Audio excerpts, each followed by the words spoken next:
Good morning, have a nice day. आज का दिन आप सबके लिए शुभ हो, मंगलमय हो। सॉरी, कल आपके सामने हम हाजिर नहीं हो सके। हाँ, यूट्यूब पर जरूर आया था। यूट्यूब पर जरूर आया था, परंतु जोक्स मैंने बोला वो इट वाज अंग्रेजी में बोला था। तो हमारे बहुत सारे मित्र अंग्रेजी नहीं समझते होंगे, तो उनके वास्ते तो मैं जैसा आया वैसा ना आया। आज भी, क्योंकि मेरी कल की बात अधूरी रह गई थी। कल मैं ने जोक्स भी बोला था, एयर किया था जोक्स भी। वो episode Nobel peace prize selection committee के मेंबर्स को एड्रेस करके कहा गया था, और वो एपिसोड हमने टैग कर दिया था ओस्लो, हाँ, जहाँ पर Nobel peace prize selection committee का हेड ऑफिस है वहाँ। तो उनका रिएक्शन आया, तो बात अधूरी रह गई। जो कल मैं बोल रहा था उसमें बात अधूरी रह गई थी, तो इन कंटिन्यूएशन टू दैट उसको जारी रखते हुए आज मुझे फिर 10 मिनट बोलना पड़ा, ताकि मैं अपनी बात मैं Nobel peace prize selection committee के मेंबर्स के सामने क्लियर कर सकूं। तो आज कृषि उत्पाद के संबंध में गवर्नमेंट एक विधेयक लाई, फिर लोकसभा में पारित करवा लिया क्योंकि वहां उनका बहुमत था। राज्यसभा में पारित होना नहीं था। मैं 3 दिन पहले ही कह चुका था कि राज्यसभा में समहाउ आइदर बाय हुक और बाय क्रुक कुछ ना कुछ हेरा फेरी करके ये पारित करवा लेंगे।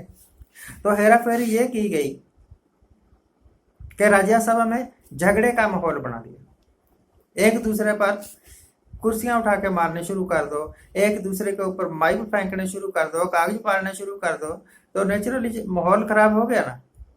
तो ऐसे में स्पीकर साहब ने कह दिया कि बिल पास हो गया, बिल पास हो गया। और एक्चुअली बात यह है कि बिल के ऊपर कोई वोटिंग ही नहीं हुई, कोई वोटिंग ही नहीं हुई थी।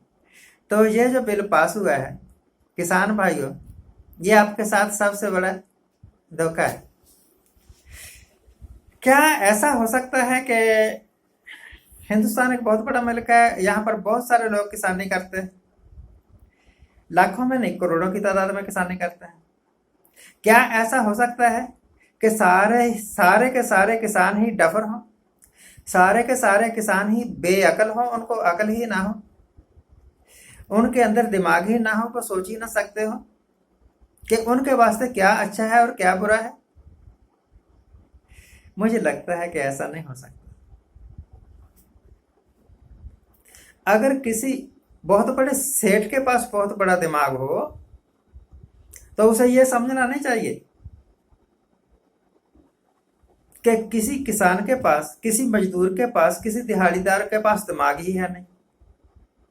बस फर्क सिर्फ इतना है कि उसको चांस मिला, उसके भाग्य ने साथ दिया और वो बड़ा आदमी बन गया। किसान का भाग्य साथ नहीं देता, किसी मजदूर का भाग्य साथ नहीं देता, तो वो रह जाता है। यह भाग्य की ही बात है कि एक चाय बेचने वाला प्रधानमंत्री बन गया, पर उसमें यह क्वालिफिकेशन थी नहीं कि प्रधानमंत्री बन जाए। इसी करके इस गुरूर में, इस घमंड में कि मैं प्रधानमंत्री हूं, मैं कुछ भी कर दूं वो सब कुछ सही है, और जोक्स भी चाहते हैं, ऊट पटांग अंट शंट करते जा रहे हैं। वक्त गुजरेगा, जब सरकार बदलेगी या नहीं भी बदलेगी, अगर ये भी आते हैं दोबारा, आएंगे नहीं, वैसे आएंगे नहीं, तब पता लगेगा कि जो कुछ इन्होंने किया है वो फायदे का सौदा था या कि घाटे का सौदा था। ये सरकार कह रही है कि अब किसान आजाद हो गया है, तो गुलाम का था भाई, किसान तो आजाद ही था। उस वक्त भी किसान आजाद था जिस वक्त अंग्रेजों का राज था। यह मत भूलिए, यह मत सोचिए कि अंग्रेजों के जमाने में किसान कोई बहुत ज्यादा गुलाम था। खुद खेती करता था, खुद हल चलाता था, खुद बीज बोता था, खुद फसल काटता था। अब भी यही है। तो किसान के वास्ते आजादी आई या नहीं आई, इसका मतलब ही क्या रह गया है। मोदी और उनके कैबिनेट के मेंबर्स कहते हैं अब किसान कहीं भी जाके अपनी फसल बेच सकता है, तो इसमें नई बात क्या है भाई। हमारे एक भाई साहब थे जगन्नाथ जी, बिल्कुल शाही ज्ञान पर अंगूठा लगाते थे, दस्तखत करने नहीं आते थे। वह अपने खेतों में पैदा होने वाले फ्रूट और अपने खेतों में पैदा होने वाला गन्ना कभी तो राजस्थान में जाके झालावाड़ में बेचते थे, बीकानेर में भी, उदयपुर में बेचते थे, यहाँ से मेरे ख्याल 350 किलोमीटर होगा, और कभी आगरा की मंडियों में, बंबई तक पहुंच गए वो अपना सामान बेचने के लिए, बंबई तक पहुंच गए। इस तरह एक शंकर लाल जी थे, हमारे चाचा जी थे, वो भी ये फ्रूट वगैरह खरीद के बेचने का काम करते थे, अब गुजर चुके हैं। तो वो उन्होंने हिमाचल से फ्रूट कलेक्ट करना, खरीदना और दिल्ली की मंडी में, आगरा की मंडी में, लखनऊ की मंडी में जाके बेचा।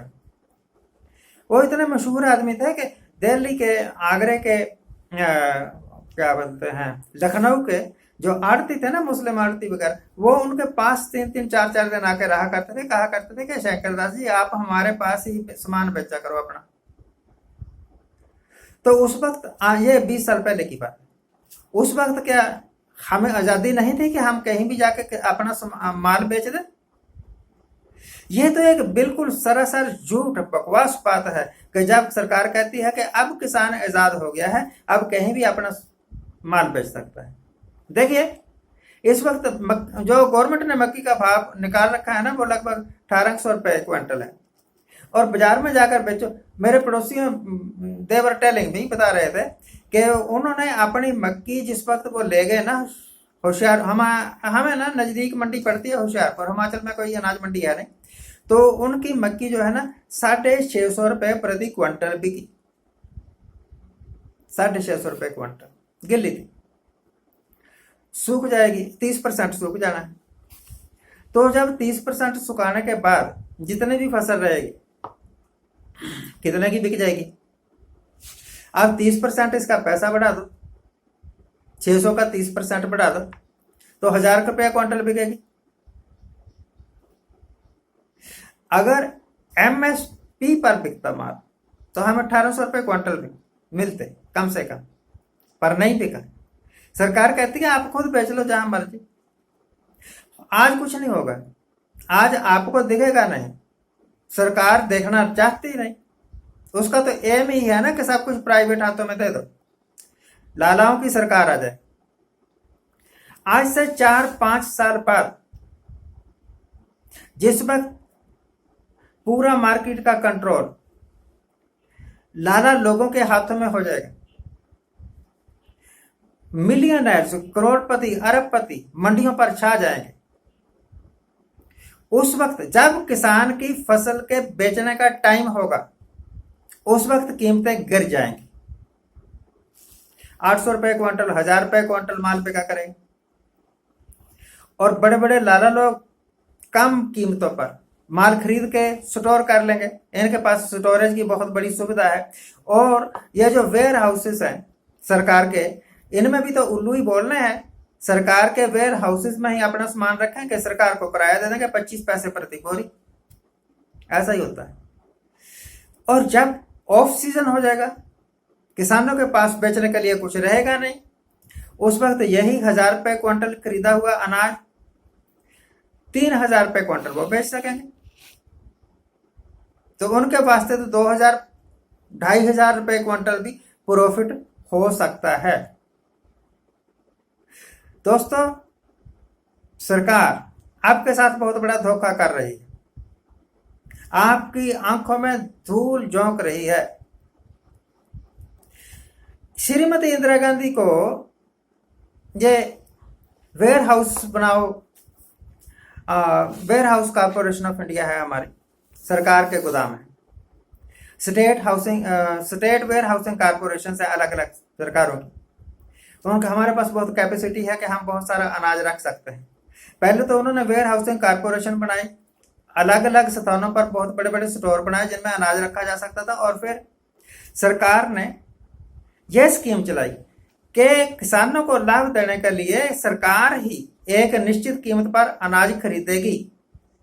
उससे पहले यही होता था जो मैं बोल के हटा हूं, जब फसल का टाइम है तो भाव गिर जाए, जब ऑफ सीजन हो गया तो लाला लोगों ने ब्लैक मार्केट करनी। वही पुराना दौर, वही काला युग ये लोग ले आना चाहते हैं और अब आ जाएगा। हिंदुस्तान के सारे लोग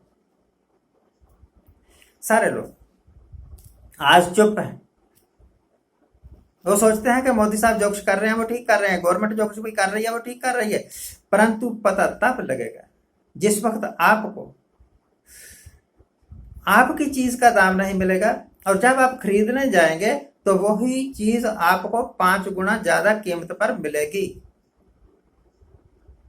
यही कारण है जो समझदार किसान है, चाहे वो पंजाब के हों, हरियाणा के हों, या फिर राजस्थान के हों, कहीं दूसरी जगह के हों, तीसरी जगह के हों, इसमें कोई फर्क नहीं पड़ता, वो सारे सड़कों पर हैं और सरकार ड्रामे कर रही है।